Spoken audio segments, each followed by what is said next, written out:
Caríssimas, caríssimos e caríssimos, acho que estamos ao vivo, tivemos alguns problemas aqui, aparentemente o Twitter está completamente fora do ar, espero que o governo americano, agora que o Elon Musk está colocando a mão, não sofra o mesmo destino, não sei, o time do Dodge não sei se é tão bom, mas eu estava aqui fazendo cara de conteúdo, preocupadíssimo, tentando reconectar o Twitter, mas não foi dessa vez. Estamos aqui ao vivo em mais um episódio aqui vamos acertar aqui, do Roda e Avisa, entrando completamente de improviso, e entrando, inclusive, de uma maneira e um cenário aqui que não é muito usual. Normalmente eu gravo as coisas ao vivo, em pé, sobretudo para me obrigar a falar menos, porque cansa. Mas dessa vez eu queria gravar exatamente onde eu estava, alguns minutos atrás, escrevendo. Eu adoro datilografar, eu adoro escrever num teclado de verdade, algo que eu quero compartilhar por aqui também, sobretudo porque eu não tenho certeza de qual meio, né, já que o meio é a mensagem, como já disse, como eu aprendi em algum momento na ECA, né, eu não sei qual é o melhor meio para, de repente, fazer com que isso tenha um impacto maior. A questão é a seguinte, eu estava falando sobre cinema, eu escrevi sobre o Ainda Estamos Aqui. Por quê? Porque eu fiz comunicações e artes na ECA, porque eu trabalhei na HBO com Rubens Evaldo Filho. Não, nada disso não, nada disso não. É claro que isso, na verdade, me faz, inclusive, ter aqui uma admiração pelos meus ex-colegas, eu não trabalho mais nessa área faz tempo, né, de audiovisual, mas, sobretudo, porque eu acho que tem uma lição para todos nós aprendermos aí, não importa a área em que você trabalha. E a lição aqui é a seguinte, veja, nós estamos numa época, ou eu pelo menos me sinto assim, não sei, né, quem sabe quem está vivendo dentro de pequenas bolhas, quem está falando com gente igual e não está sentindo nenhuma necessidade de conversar com gente diferente, em que as conversas estão muito difíceis, elas estão muito polarizadas, essa palavra já está até meio gasta, a conversa está virtualmente entrincheirada, literalmente, é um campo minado, não é? E então parece que alguns temas, eu estou sempre tentando trazer aqui alguns temas que não necessariamente são campeões de audiência, eu não estou aqui fazendo selfie no South by Southwest, né? Não estou justamente tentando chamar a atenção de todos aqui para questões de ética, para questões de impacto, para questões de responsabilidade, para questões de transparência, para questões de democracia, para questões do futuro do digital, da sua saúde mental, da sua saúde afetiva. E não estou conseguindo, óbvio. E tem uma questão que é muito curiosa, e já que eu mencionei aqui a questão da ECA, antes da ECA eu fiz um tempo de engenharia, e em engenharia, se você acertasse a resposta, né, se você desse lá o número certo, se o teu raciocínio tivesse, né, correto, eu chegaria no mesmo lugar sempre, a resposta era a mesma para todo mundo, e você tirava 10. E aí você vai para a comunicação, né, e você descobre que não é bem assim. Né, se você quiser um certo impacto, a primeira pergunta é com quem que eu estou falando, né? Quem são essas pessoas, será que eu conheço o suficiente, como que eu vou contar essa história, né? Porque dependendo da maneira como você conta, pode passar por aqui, entrar por aqui, sair por ali, ou outros orifícios, eu nem sei. Né? Então, uau, você não tem uma resposta só, você tem inúmeras maneiras de fazer a mesma coisa, ou de tentar a mesma coisa, com resultados bastante diferentes, né? E é muito difícil, inclusive, dizer certo ou errado. Talvez o erro seja quando a gente erra crassamente com quem a gente está falando. Né? E eu sei que eu deveria ter aprendido essa lição, mas eu acho que, pelo menos o que eu tenho observado aqui de métricas, a não ser que, sei lá, os algoritmos tenham alguma coisa contra mim, não está funcionando muito bem. Né? Talvez tenha funcionado durante algum tempo, talvez eu tenha conseguido alguma repercussão ou alguma relevância, mas de uns últimos tempos eu posso plantar bananeira e as coisas não estão funcionando, não é? Então, fica aqui essa minha confissão, eu acho que talvez um aprendizado, depois de tanto tempo assim, de tanto tempo dando a cara para bater, me expondo, abrindo as coisas ao vivo aqui, eu consiga finalmente, sei lá, concluir que talvez eu não tenha o talento necessário, né? Talvez, mesmo que eu tenha, sei lá, alguma convicção daquilo que eu tenho para dizer, talvez eu não saiba como dizer.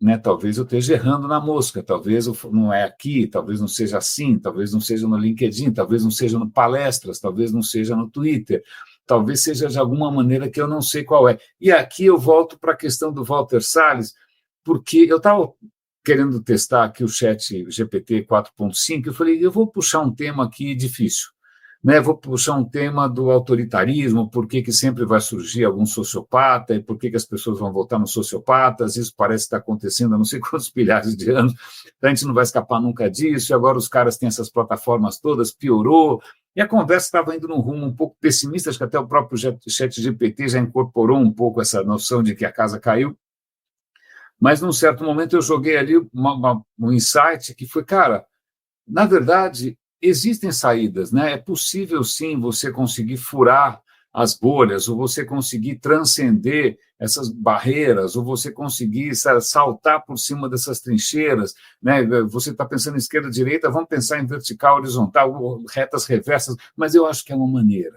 Acho que é uma maneira, e acho que o aprendizado aqui fica com, ainda estamos aqui.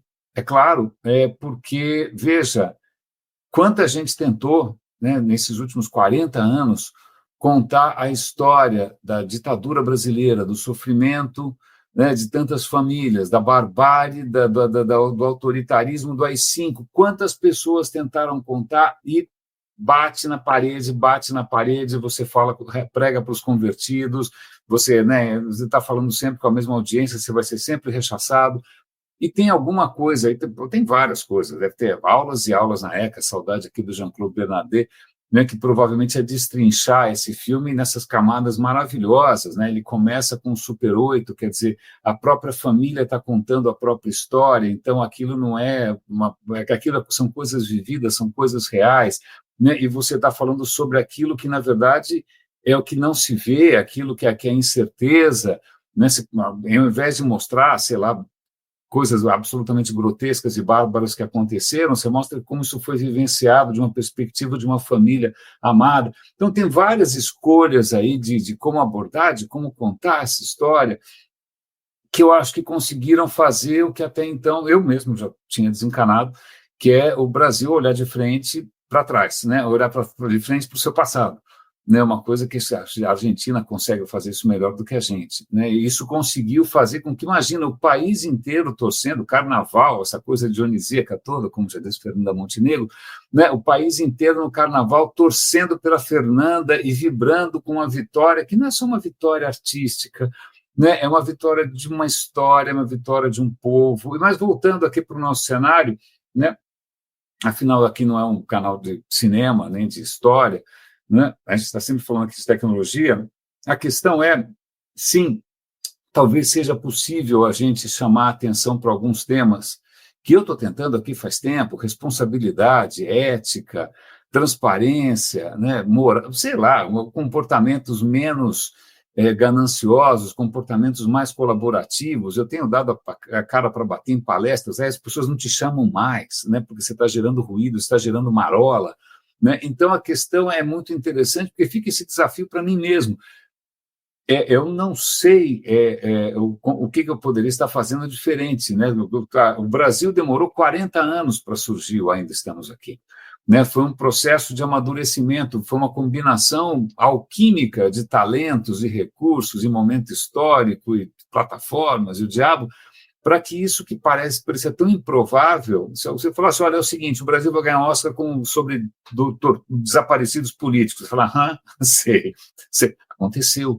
Né? A questão é, nós estamos, de novo, num momento que eu considero, algumas pessoas também consideram, tenebrosas, tem gente muito melhor do que eu, né, exponencialmente melhor do que eu, falando a respeito, e o Val Harari, Tristan Harris, etc. e tal, mas ninguém está conseguindo furar essa bolha, ninguém está conseguindo fazer com que as pessoas parem de se distrair com South by Southwest, ou seja, com o que for, e percebam que tem muita coisa em jogo, né, que o digital poderia ser mais do que ele se tornou, né, que a sociedade poderia estar enfrentando ou se engajando, não se engajando numa campanha de algum anunciante milionário, mas se engajando nas questões que a própria tecnologia provocou, seja o aquecimento global, seja a democracia em ruínas, né, e a gente não está conseguindo. A questão é, algum Walter Salles, por favor, consiga esse milagre, alguém consiga colocar essa história. A Greta Thunberg não conseguiu, o Tristan Harris com o dilema das redes não conseguiu. Eu fico me perguntando, espero que a gente não demore 40 anos, né? Mas pelo menos para mim acho que tem essa constatação, que não é uma constatação, obviamente, muito confortável, porque eu me lembro quando você sai, sabe, de uma engenharia, está fazendo poli, né? Então, ou você tem, sei lá, capacidade, ou não tem, né? Mas estudar, rachar, ser CDF é uma coisa, mas outra coisa é talento. Talento é uma coisa um pouco cruel, porque ou você tem ou você não tem. Eu lembro quando eu fui para a área de comunicação, meu grande receio ok, eu tiro nota alta em prova, passo na FUVEST, mas a questão eu tenho algum talento, né? Como é que isso vai ser? E se eu não tiver? Né? Então, eu acho que a história dos últimos 30 anos, para mim, tem sido mais ou menos essa, tentar descobrir até onde vão os meus talentos, até que ponto eles são únicos. Não são mais, fizeram o ChatGPT. Eco. Né? Mas o que eu percebo agora é que, sim, eu acho que eu bati no teto das minhas próprias limitações de comunicação, seja lá o que é necessário para a gente conseguir conquistar corações e mentes para as grandes causas que eu acho que hoje são prementes, né, são urgentes, seja qual for esse talento, eu acho que eu não tenho. Então, parabéns, Walter Salles, eu adoraria ser, como você, capaz de transformar o chumbo da nossa história no ouro de um Oscar. Era isso. Obrigado, desculpa ter ficado aqui meio enrolado no começo, é que o Twitter realmente hoje saiu do ar. Né? Aqui, está vendo? Elon Musk realmente não é tão magnífico assim. Um grande abraço e até a próxima entrada intempestiva aqui do Roda e Avisa. Valeu.